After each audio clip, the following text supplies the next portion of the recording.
ನಮಸ್ತೆ ಸ್ನೇಹಿತರೆ. ಯಾವಾಗಲೂ ಸ್ನೇಹಿತರು ಹೇಳ್ತಾ ಇದ್ರು ರಾಗಿನ ಒಂದು ಸಿರಿಧಾನ್ಯ ಎಲ್ಲ ರಾಗಿ ಬಳಸ್ತಾ ಇದೀನಿ ಸಾಕಲ್ವಾ, ಯಾವ್ದು ಮಿಲೆಟ್ಸ್ ಬಳಸೋ ಅವಶ್ಯಕತೆ ಇಲ್ಲ ಅಂತ. ಖಂಡಿತ ಮಿಲೆಟ್ಸ್ ಅಂತ ಬಂದ್ರೆ ಮೈನರ್ ಮಿಲೆಟ್ಸ್ ಮತ್ತು ಮೇಜರ್ ಮಿಲೆಟ್ಸ್ ಅಂತ ಹೇಳ್ತಾ ಹೋಗ್ತೀವಿ. ಮೈನರ್ ಮಿಲೆಟ್ಸ್ ಅಲ್ಲಿ ಬಂದು ನವಣೆ, ಹಾರಕ, ಸಾಮೆ, ಊದಲು, ಕೊರ್ಲೆ ಇದಿಷ್ಟು ಬರ್ತದೆ. ಅವುಗಳನ್ನ ಸಿರಿಧಾನ್ಯ ಅಂತ ಕಾಯಿನ್ ಮಾಡಿದ ಡಾಕ್ಟರ್ ಖಾದರ್ ಅವರು. ಅದೇನಕ್ಕೆ ಅನ್ನೋದು ನಿಮ್ಗೆ ಹೇಳ್ತಾ ಹೋಗ್ತೀನಿ. ಆ ನಂತರ ಮೇಜರ್ ಮಿಲೆಟ್ಸ್ ಬಂದ್ರೆ ರಾಗಿ, ಜೋಳ, ಸಜ್ಜೆ, ಬರಗು. ಇವತ್ತು ನೀವು ಎಲ್ಲೇ ಹೋಗಿ ಮಿಲೆಟ್ ಬಿಸ್ಕೆಟ್ಸ್, ಮಿಲೆಟ್ ಕುಕ್ಕೀಸ್ ಅಂತೆಲ್ಲ ಬರ್ದಿರ್ತಾರೆ. ನೀವು ಅನ್ಕೋತೀರಾ ಇವತ್ತು ಸಿರಿಧಾನ್ಯ ತುಂಬಾ ಪಾಪುಲರ್, ಸಿರಿಧಾನ್ಯ ಆರೋಗ್ಯಕ್ಕೆ ಒಳ್ಳೇದು, ಹಾಗಾಗಿ ಇದು ಯಾವುದೋ ಒಂದು ಬಳಸ್ಬಿಟ್ರೆ ಸಾಕು ನಾನು ಅಂತ. ಸಿರಿಧಾನ್ಯಗಳಲ್ಲಿ ಪ್ರತಿಯೊಂದು ಧಾನ್ಯಕ್ಕೆ ಒಂದೊಂದು ಗುಣ ಇರ್ತಾ ಹೋಗುತ್ತೆ. ಫಾಕ್ಸೆಲ್ ಮಿಲೆಟ್ ಅಥವಾ ನವಣೆಗೆ ಬಂದ್ರೆ ಅದರ ವಂಡರ್ಫುಲ್ ಬೆನಿಫಿಟ್ಸ್ ಇರುತ್ತೆ. ಅದು ನಮ್ಮ ಬ್ಲಡ್ ಗ್ಲೂಕೋಸ್ ಕಂಟ್ರೋಲ್ ಮಾಡೋದ್ರಿಂದ ನರ್ವಸ್ ಸಿಸ್ಟಮ್ ಹೆಲ್ತ್ ಅವ್ರಿಗೆ ಎಲ್ಲದಕ್ಕೂ ಅನುಕೂಲ ಆಗುತ್ತೆ. ಹಾರ್ಕ ಬಂದ್ರೆ ಬ್ಲಡ್ ನ ಪ್ಯೂರಿಫೈ ಮಾಡ್ತಾ ಹೋಗುತ್ತೆ. ಮೂಳೆ ಮಜ್ಜೆಗಳ ಬೆಳವಣಿಗೆಗೆ ತುಂಬಾ ಸಹಕಾರಿಯಾಗುತ್ತೆ. ಸಾಮೆ, ಏಕೆ ಅಥವಾ ಲಿಟಲ್ ಮಿಲೆಟ್ ಬಂದ್ರೆ ಇವತ್ತು ಹೆಣ್ಣು ಮಕ್ಕಳಿಗೆ ಒಂದು ವರದಾನ ಅಂತ ಹೇಳ್ಬೋದು. ಇವತ್ತು ಹಾರ್ಮೋನಲ್ ಇಂಬ್ಯಾಲೆನ್ಸ್ ಹೆಣ್ಮಕ್ಳಿಗೆ ತುಂಬಾ ದೊಡ್ಡ ಮಟ್ಟದಲ್ಲಿ ಕಾಡ್ತಾ ಇದೆ. ಹಂಗಾಗಿ PCOD ಇಶ್ಯೂಸ್ ಇರೋದು ಅಥವಾ ಬೇರೆ ಬೇರೆ ಮೆನ್ಸಸ್ ಇಶ್ಯೂಸ್ ಎಲ್ಲ ನೋಡ್ತಾ ಇರ್ತೀರಾ. ಅದಕ್ಕೆಲ್ಲದಕ್ಕೂ ತುಂಬಾ ಸೊಲ್ಯೂಷನ್ ಅಂದ್ರೆ ಸಾಮೆ ಅಕ್ಕಿ ನೀವು ಸರಿಯಾದ ಬಳಕೆ.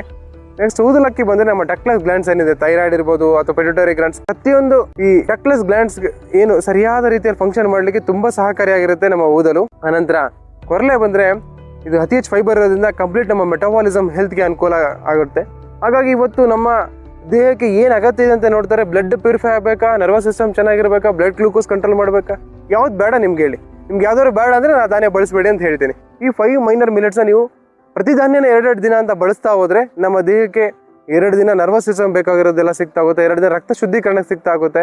ಇನ್ನೊಂದು 2 ದಿನ ಊದ್ಲು ಬಳಸ್ತಾ ಹೋದ್ರೆ ಇಲ್ಲ ಡಕ್ಲೆಸ್ ಗ್ಲ್ಯಾಂಡ್ಸ್ಗಳಿಗೆ, ಇನ್ನೊಂದು 2 ದಿನ ಸಾಮೆ ಅಕ್ಕಿ ಬಳಸ್ತಾ ಹೋದ್ರೆ ಹೆಣ್ಣು ಮಕ್ಕಳು ಅಥವಾ ಗಂಡು ಮಕ್ಕಳು ಇರಲಿ ಅವರ ರಿಪ್ರೊಡಕ್ಟಿವ್ ಆರ್ಗನ್ ಸಂಬಂಧಪಟ್ಟಿದ್ದ ಎಲ್ಲ ಇಶ್ಯೂಸ್ಗೂ ಅಥವಾ ಅದರ ಸಂಬಂಧಪಟ್ಟ ಎಲ್ಲ ಹಾರ್ಮೋನಲ್ಸ್ ಪ್ರಾಪರ್ ಸೆಕ್ರೇಷನ್ಗೆ ಸಪೋರ್ಟ್ ಮಾಡ್ತಾ ಹೋಗುತ್ತೆ. ಇದಿಷ್ಟೇ ಸಾಕಾಗುತ್ತಾ? ಇಲ್ಲ, ನಮ್ಮ ತಿಂದಿದ್ದ ಆಹಾರ ಸರಿಯಾಗಿ ಜೀರ್ಣ ಆಗಿ ಸರಿಯಾಗಿ ಸ್ಟೂಲ್ಸ್ ಪಾಸ್ ಆದ್ರೆ ಮಾತ್ರ ಒಬ್ಬ ಮನುಷ್ಯ ಆರೋಗ್ಯದಿಂದ ಇರಕ್ಕೆ ಸಾಧ್ಯ. ಆವಾಗ ಕೊರ್ಲೆ ಅಕ್ಕಿನೂ ಸಹ ಬೇಕಾಗುತ್ತೆ.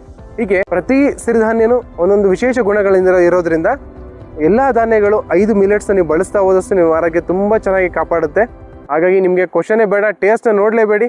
ಸಾಮೆ ಅಕ್ಕಿ ತುಂಬಾ ಟೇಸ್ಟಿ ಆಗಿರುತ್ತೆ, ಬರೀ ಸಾಮೆ ಅಕ್ಕಿನೇ ಬಳಸ್ತೀನಿ. ರಾಗಿ ಚೆನ್ನಾಗಿರುತ್ತೆ, ಬರೀ ರಾಗಿ ಮುದ್ದೆನೇ ಬಳಸ್ತೀನಿ. ಈ ಮಿತ್ತಿಂದ ಹೊರಗೆ ಬನ್ನಿ. 5 ಸಿರಿಧಾನ್ಯಗಳನ್ನ ತುಂಬಾ ರೆಗ್ಯುಲರ್ ಆಗಿ ಬಳಸ್ತಾ ಹೋಗಿ. ನೀವು ರಾಗಿ ಮುದ್ದೆ ರೂಢಿ ಇತ್ತು ಖಂಡಿತ ರಾಗಿ ಮುದ್ದೆ, ಜೋಳದ ರೊಟ್ಟಿ, ಸಜ್ಜೆ ರೊಟ್ಟಿ ಇದನ್ನು ಸಹ ಜೊತೆಯಲ್ಲಿ ತಗೊಂಡು ಹೋಗಿ. ಬಟ್ ಪ್ರತಿ ಧಾನ್ಯನ 2 ದಿನ ಬಳಸೋದು compulsory. Within 6 month body detoxification ಒಳಗಾಗ್ತಾ ಹೋಗುತ್ತೆ. ಪ್ರತಿನಿತ್ಯ 1.5 ತಾಸು ವ್ಯಾಯಾಮ, 1.5 ತಾಸು ವಾಕಿಂಗು, ಒಂದು ಅರ್ಧ ಗಂಟೆ ವ್ಯಾಯಾಮ ರೂಢಿ ಮಾಡ್ಕೋತಾ ಬಂದ್ರೆ ಫಿಸಿಕಲ್ ಮೆಂಟಲ್ ಬ್ಯಾಲೆನ್ಸ್ ಅಚೀವ್ ಆಗಿ ಇಡೀ ದೇಹ ಸದೃಢವಾಗಿರುತ್ತೆ. ಈ ಮೂಲಕ ನಿಮ್ಮ ಆರೋಗ್ಯ ನೀವು ಕಾಪಾಡ್ಕೊಬೋದು.